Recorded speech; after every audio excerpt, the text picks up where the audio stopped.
Salut, j'espère que vous avez la pêche. C'est David du blog Augmenter ses revenus grâce à l'immobilier ainsi que la page Facebook qui porte le même nom. Je suis vraiment content de pouvoir vous faire enfin cette vidéo qui va vous expliquer, enfin surtout je vais vous partager l'expérience que j'ai développée en termes d'automatisation pour les biens que j'exploite en location courte durée. Donc moi j'en exploite 6, des fois un petit peu plus.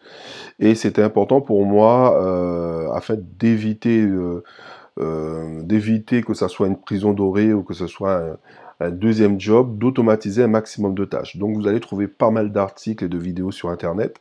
Je ne vais pas rentrer vraiment dans les détails, mais je vais vous donner en fait les grandes lignes, les 6 clés que vous devez maîtriser pour réussir à automatiser votre location courte durée. Est-ce que c'est difficile? Non. Est-ce que ça prend du temps à mettre en place? Oui. Est-ce que c'est efficace? Je vous le garantis, ça va vous permettre de gagner un temps fou. Alors pourquoi? Ben, tout simplement pour le gain de temps, ça paraît vraiment évident.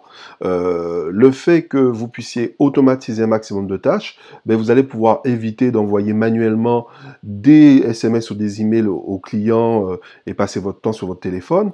Vous allez pouvoir automatiser des tâches ingrates, comme par exemple, je sais pas moi, devoir appeler votre prestataire pour lui dire qu'il faut venir faire le ménage ou des trucs comme ça, ou devoir rappeler au locataire une énième fois ce qu'il doit faire avant de partir.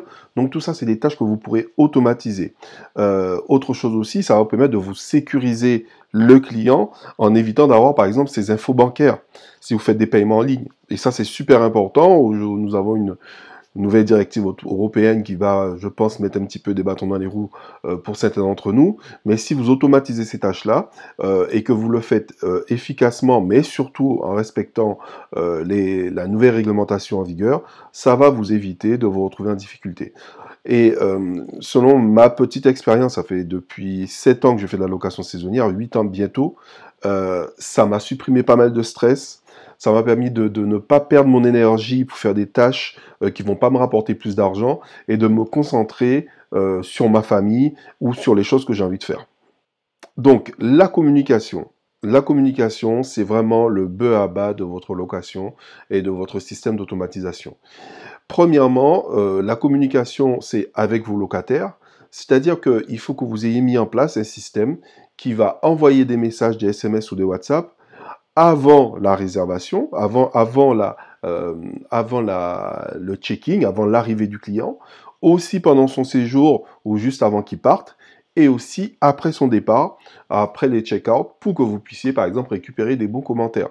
Moi, ça m'arrive assez souvent de pouvoir récupérer de cette façon des commentaires, juste en ayant envoyé automatiquement un message au client, lui demandant de le faire, et aussi de l'inciter à une réserver une prochaine fois avec un tarif préférentiel.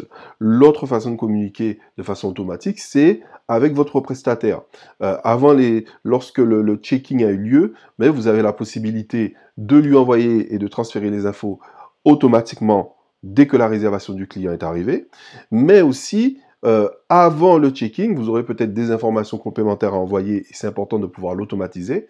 Et aussi, après la prestation, il est important que vous ayez mis en place un système qui vous permet, j'en parlerai à la fin de la vidéo, mais qui permettra à votre prestataire de vous transmettre les informations liées à sa prestation.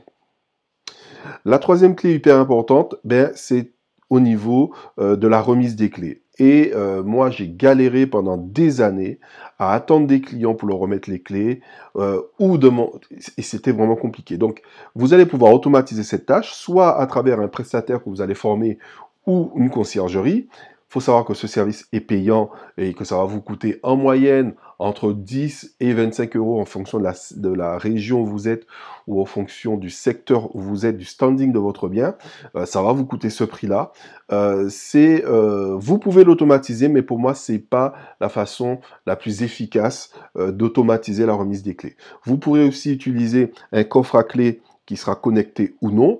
Aujourd'hui, vous avez de très bonnes boîtes à clés ou coffres à clés. Vous pour 30 euros sur Amazon, ou sinon, ben, vous allez payer un truc comme 100 ou 150 euros pour avoir une serrure, un coffre à clé, où le client va récupérer les clés à l'intérieur. Vous pouvez utiliser aussi les serrures connectées. Moi, je les connais très très bien. Je connais la plupart des grands acteurs en termes d'automatisation d'ouverture de porte. Moi-même, je commercialise la Easy Smart Lock qui est un système complet qui vous permet aussi bien d'ouvrir, comme je le dis dans le 4e point, ouvrir la porte de l'immeuble de façon automatique avec un simple appel téléphonique, et la possibilité aussi au client d'ouvrir la porte de l'appartement de façon totalement sécurisée avec une serrure connectée. Quatrièmement, vous devez optimiser l'utilisation de votre téléphone portable, de votre smartphone, en utilisant des sites qui doit être sur votre dashboard ou sur votre bureau, sur votre téléphone. Vous devez avoir votre channel manager en cas si vous avez une urgence de regarder la disponibilité de votre appartement. Ça peut arriver que vous ayez des coups de fil en direct, et vous devriez avoir votre channel manager directement sur votre téléphone. La possibilité aussi de répondre automatiquement avec des copier-coller. Vous pouvez utiliser l'application qui s'appelle Native Clipboard, que j'utilise énormément, et qui me permet en fait des fois de répondre. Alors quand je dis énormément, c'est dans le sens où ça m'évite, ça peut arriver que vous ayez une question qui n'a jamais été posée et que vous ne l'ayez jamais automatisée, et vous pouvez répondre automatiquement au client en faisant juste un copier-coller. Vous devez aussi avoir un terminal de carte bancaire en ligne sur votre téléphone qui sera associé à Stripe ou une autre passerelle de paiement qui est tout aussi sécurisée. Donc moi j'utilise celle qui est conseillée par Stripe, elle est vraiment pas mal.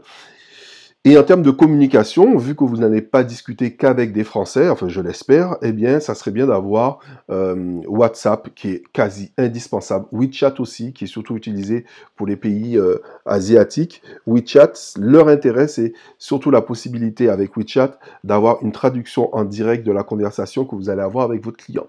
Donc surtout n'hésitez pas, cette liste n'est pas exhaustive bien sûr, mais ce sont des pistes de réflexion pour vous permettre d'avoir des outils qui vont automatiser un maximum votre activité en tant que bailleur en location courte durée. Et une autre chose importante, ce sont les documents dématérialisés. Donc, outre le fait de communiquer automatiquement avec vos clients, c'est important de rester dans les clous. De rester dans les clous dans le sens d'avoir un contrat de location, surtout si c'est vous qui faites l'encaissement du client en direct. C'est peut-être pas nécessaire pour Airbnb, mais je pense que c'est indispensable pour tous les réservations en direct, surtout si le client doit vous payer en direct. Donc ça, vous avez la possibilité de faire ça. Vous avez 2 ou 3 sites qui sont super intéressants et des coûts qui sont variés. Ça va dépendre du nombre de biens que vous avez et du site qui vous rapporte le plus de clients. Créez aussi un état des lieux en ligne. Mettez-le en automatique dans la conversation, dans les mails qui vont arriver aux clients.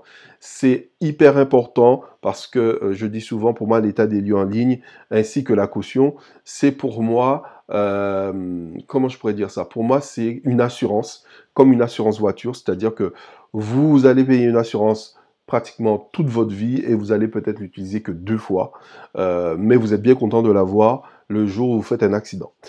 Les factures, moi je conseille d'automatiser cette tâche, vous envoyez les factures à tout le monde. C'est vraiment possible de créer un système qui va automatiser automatiser l'envoi de factures, et c'est vraiment pas négligeable. Donc j'en parlais tout à l'heure, donc automatisez vos règlements, créez des liens de paiement sécurisés, mettez-les dans un message qui va être envoyé au client. Surtout si vous avez beaucoup de réservations en direct, c'est indispensable que vous puissiez automatiser ces tâches qui sont pour moi, entre guillemets, un peu ingrates, parce que si vous avez une réservation, normalement, le client, vous l'avez pas démarché, donc il est motivé à venir chez vous. Donc faites le nécessaire pour que le règlement se fasse automatiquement si c'est un lien de paiement sécurisé. Donc, Un dernier conseil que je voulais vous donner pour que vous soyez plus efficace. Donc, j'en parlais au début de la vidéo, créer un formulaire de fin de mission pour vos prestataires. C'est très simple à faire. Aujourd'hui, vous avez des outils qui sont super bien faits. Moi, quand j'ai un prestataire qui a fini, eh bien, dès qu'il a fini, je reçois les photos du ménage qui a été fait avec le lit, les WC, voilà, quelques photos que je ne regarde pas. Je vous assure que je ne regarde pas. Mais si jamais le locataire, lorsqu'il arrive, et ça c'est le point B, donc je voulais rebondir sur ce point, lorsque votre locataire aura rempli son formulaire de fin de mission, eh bien si le client qui arrive par la suite utilise le formulaire que vous aurez créé, qui est le formulaire d'état des lieux, eh bien ça va vous rendre un fier service parce que vous allez pouvoir voir les photos que vous envoyez le prestataire et savoir si la confiance peut continuer à régner et la comparer avec les photos que le client va vous envoyer. Bien sûr, photos qui doivent être envoyées dans les 6 à 8 heures de son arrivée, sinon il ne va pas mettre le bordel dans l'appartement et après vous envoyer des photos 36 heures après pour vous dire qu'il y avait ça qui n'allait pas. Un autre conseil que vous pouvez automatiser, qui coûte vraiment pas très cher et qui va être très largement rentabilisé, c'est faire des économies d'énergie en utilisant la puissance de la domotique. Vous avez aujourd'hui des dispositifs ou des modules que vous pouvez installer au niveau de l'alimentation et de vous permettre de faire de grosses économies. Moi, j'ai fait des économies de 30 à 40% sur ma facture EDF sur la plupart de mes appartements grâce à ces outils. Et en parlant de domotique, il y a certaines personnes qui ont besoin d'être rassurées, qui ont besoin de savoir que le client a bien accédé à son hébergement. Vous avez aussi des petits systèmes qui vraiment coûtent même pas une vingtaine d'euros, qui va vous permettre d'automatiser, pas d'automatiser, mais de savoir que votre client est arrivé. Voilà, j'espère que cette petite vidéo vous a plu. N'hésitez pas à mettre des petits pouces bleus, n'hésitez pas à vous abonner à la chaîne pour recevoir les prochaines vidéos. Et si vous avez des questions, vous pouvez les poser dans les commentaires. Et je vous dis à très bientôt. Ciao, bye bye.